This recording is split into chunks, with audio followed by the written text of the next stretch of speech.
Well. I think the one-word review for that game is relief. Chelsea Yes. come back from 1-0 down against a depleted Crystal Palace to eventually win 3-1 right at the death. But my word, did it take some work to get there? Yeah. It took some perseverance in watching it as well, to be honest. Yeah, it absolutely did. Yeah. Flipping hell, it was boring. Shout out to the players and shout out to the people who had to watch it as well. Because, it wasn't up to much. But a 3-1 win, regardless. Obviously, nothing happy. matters, and the scoreline is all that matters. Exactly. I'm happy. We're all happy. Crystal Palace aren't happy, but fuck them. So it's all good. Gallagher scored 2 against his lonely club. Yeah, and we love all that. His first 2 goals in the Prem. Yep. Sorry, I was going to say I always find that weird because it's like scored against his previous club. It's like they say that like he was their player, but he never was. No, he was just there for a bit. Yeah, and it was actually quite nice because he did celebrate these 2 goals. Last time he scored against them, he didn't. He didn't celebrate, but this time he did. So fair play to him. That win now takes us up to 10th. Get in. We're going to get nosebleeds soon. Top just about top half of the table. That's 10 wins, 10 losses. We've got 1 goal difference. We've just managed to get to 34 points. It's not looking good, Brev. It's been a mad season. But let's not worry about the season. Let's worry about tonight's game. And I guess, let's kind of go through the kind of match events to refresh ourselves. And I mean, really, that's going to be quite tough because there weren't many match events. The first 30 minutes, it was quite unimpressive and not much happened. There was a lot of faffing about, a lot of passing sideways, a lot of U-shaped passing. It goes left back, centre back, right back, centre back. A lot of that. And no incision at all. No, until Enzo was running his nuts off though. He was the poor bloke. For that he was, first half an hour, fuck me, he was everywhere. And I don't know what it was, but progressively his passes got worse. So he was 100% on it. It was like glorious passing, little back heels and all that. And then for some reason it just started dropping off a bit. And then Cole Palmer missed a really easy pass. And I was like, oh, what's going on? I think there was a bit of a funk on the team. We had so much possession. Yeah. Nothing in the final third. And people were like, what are we actually fucking doing here? Yeah, it was very stodgy. Noni Madueke, that was one of the worst halves football I've ever seen. Yeah. The guy, I don't know what it is about him. He has flashes of moments where he dribbles past like 2 or 3 players. And, the ball looks like it's stuck to his foot. But most of the time, his touch is weird. I don't know. He looks really... Gary Neville said it a couple of times on the commentary. He looks really clumsy on the ball. Yeah. Really scruffy. He looks really confident, but then really not confident at the same time. Yeah. So, them little dribbles... Yeah, like fucking glorious, and then he gets to like the final third, and he's like, "Oh, I'll turn it around now and pass back." Yeah, exactly. He's a player that kind of thrives between both boxes. So if he's in his attacking box, he's not on it. If he's like back defending, he can't. I mean, we saw that for their goal, their first goal, their only goal by Jefferson Lemmer, which, to be fair, was an outside of the box long range banger. It was smashed it in the top bins.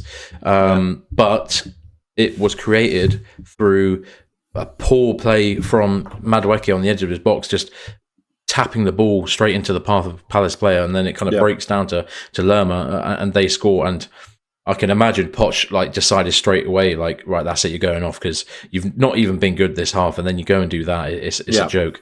And we had that, and that's the second time he's had us concede a goal, because earlier on in the season against Arsenal, when we were 2-0 up, when it was like right near the end, and they got just before they got their equaliser, it was Madueke who didn't defend properly on the edge of the box and let them cross in. So he has a habit, unfortunately, of making mistakes around the edge of the box, which as much as people like to hate on Sterling never does that. You can rely on him in that position to stay composed. So first half, obviously we didn't even have a shot on target, did we? It was terrible.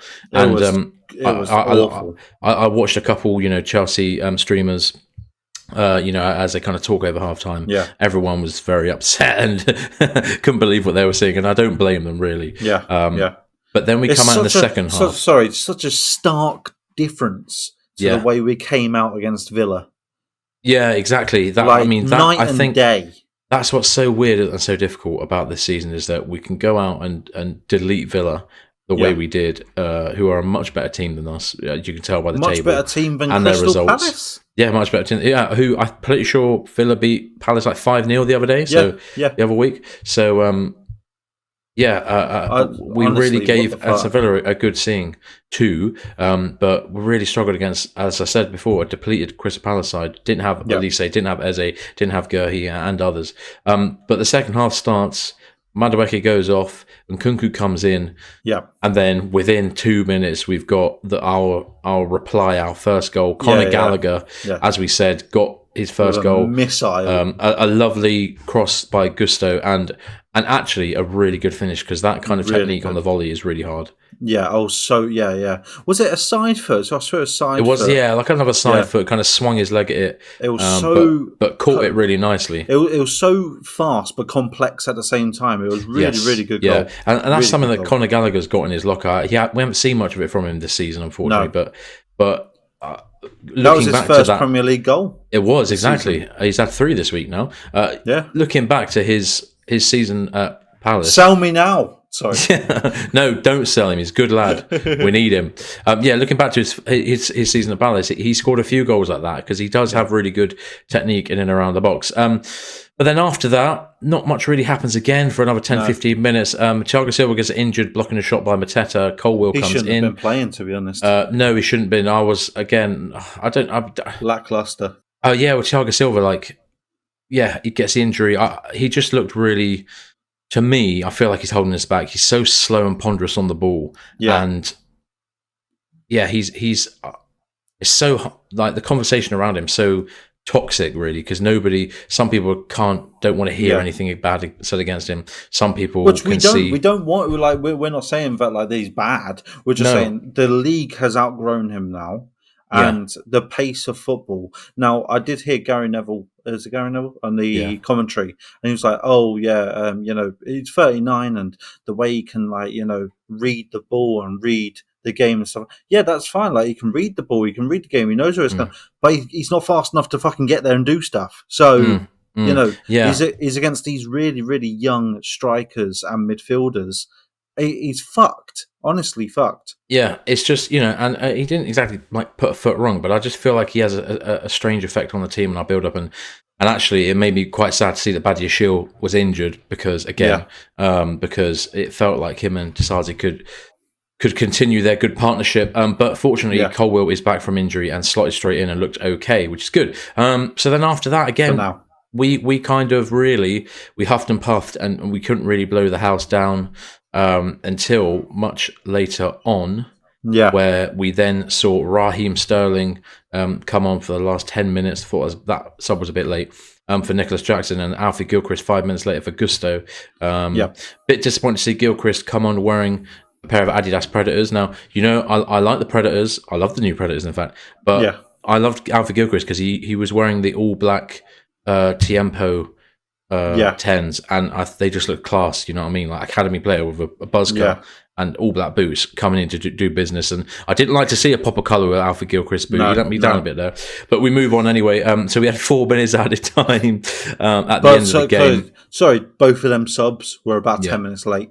Yeah, exactly. Yeah, they were. Yeah, they really were. But then, 4 minutes added, and we just said to each other before we started recording, we didn't expect anything good to happen from that point because we never score late goals and we never, get it together to come back late. Yeah. Until Cole Palmer finds a bit of space on the right hand side of the box, picks out Conor Gallagher on the edge of the box, who first time rifles it bottom corner, and another lovely goal.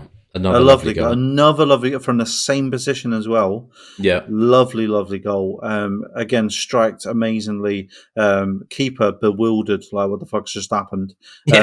It seemed like Crystal Palace sort of just switched off in the last 10 minutes, the last 15 really, actually. We just took our time to actually get our teeth into them, but they really just went, well, fuck it, sort of thing. It was just kind of, you're right. Yeah, because they were so their formation, you could even see it it was so regimented, and then it sort of just went Gaps started to appear. That was it. It was just gone. That was, and then we took advantage of that. Conor Gallagher, massive celebration. I love that, going into the crowd and everything. Disasi getting a yellow card for going into the crowd as well. Love that. And then straight away we went, you know what, that won't do.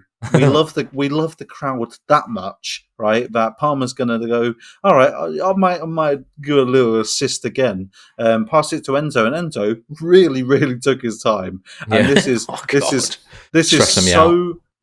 it stressed me out, but it just looked like it shows you how bad Crystal Palace's defence was just then, because their right back was on the floor the whole time. He faked a shot, and he wouldn't. The players didn't even get up. Yeah, he didn't. Did he? No. He was taking a nap, and the goalkeeper was like, "What?" Like afterwards, he was shouting at him. He was like, "What the fuck?" There was like a little commotion going on. But you know what? Nice little strike. It was like just a nice goal. Like it was a lovely finish. Yeah, it was a good counter attack. Cole Palmer made the right pass. Enzo had busted a gut. In the 94th minute of the game, he really did. Did you see him what I mean? He was giving it everything he had. He was like, "I want this. I want this." And shows amazing composure and timing, and a really good finish as well.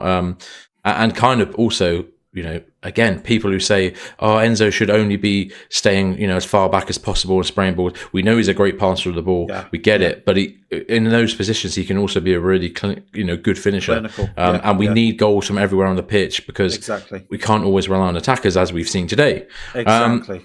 And then, quite humorously, then to cap off the game, Nicholas Jackson, who's been subbed off, he's already off the pitch, picks up his 9th yellow card of the season. Amazing. Because he runs onto the pitch to celebrate the goal. Quality scenes. So he gets his 9th yellow card. If he gets one more, he will have a 2-game suspension, I believe. I saw on Twitter someone put a poll on there. It was like, was it worth it? Are we all in agreement that it was worth Jackson getting a yellow to celebrate? Yeah, I was like, definitely. Yeah, it was. That's passion. How much it's football, isn't it, man? You're there to have fun.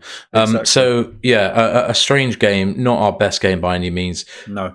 Although maybe slightly encouraging that we managed to get a win when we didn't really play that well. No, which we don't often do. Now that is something to learn from as well. When these young players developing at Chelsea, especially, coming from a game that we haven't really. Well, we was dominating possession, but nothing else. It was just faffing about. There was just faffing about, and there was nothing going on. To come out with a 3-1 win is ludicrous. So maybe that's a little bit of a spur on. Plus, little bit of what's it called, momentum now.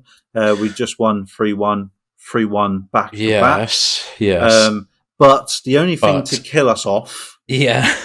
This is what I was about to build. There's a little team. I don't know if you guys heard them. Little Man City or something. Never heard of them. Apparently they're against us this weekend. So yes, we've got Man City at 5:30 on Saturday. Yeah, and then the game after that. So we might as well get the fucking momentum and throw it in the bin. Well, and then the game after that, by the way, is Liverpool in the Carabao Cup final.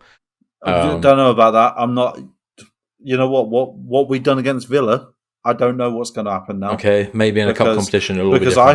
Because I thought Villa, that was a fucking whitewash. I thought we was going to get smoked because they're on form. We literally blew them out of fucking out of Villa Park. So I don't know. Yeah, so it's going to be a mad one. Quick prediction on the end of this video for the Man City game with everything in mind. You know what? I'm going for a positive 1-1 draw.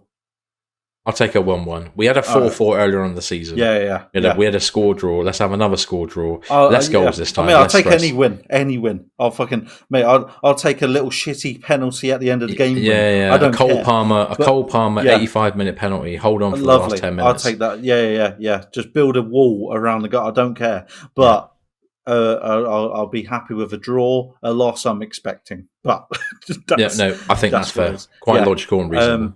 Leader of the pack, Gallagher.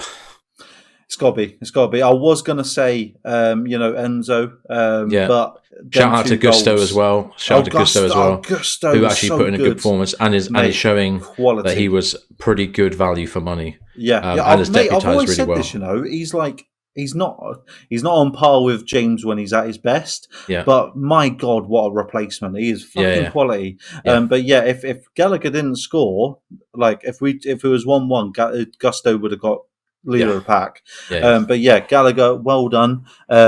And please don't fucking sell him Todd Bowley, or I'll come to your house. Anyway, that wasn't a threat. I'll bring food. In Minecraft. He'll come to your house in Minecraft. In Minecraft, yeah. So yeah, fucking Minecraft. Right, okay, that's it for now. Please like, subscribe, and all that good stuff.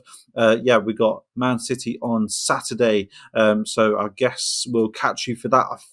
I'm not too sure if I won't be able to do a reaction. I think Bo might be able to do a reaction, maybe. I'm at work on Saturday. Okay, no reaction from us on Saturday. So we'll do a little catch up on Sunday night, maybe, and just say, what's going on and all that stuff.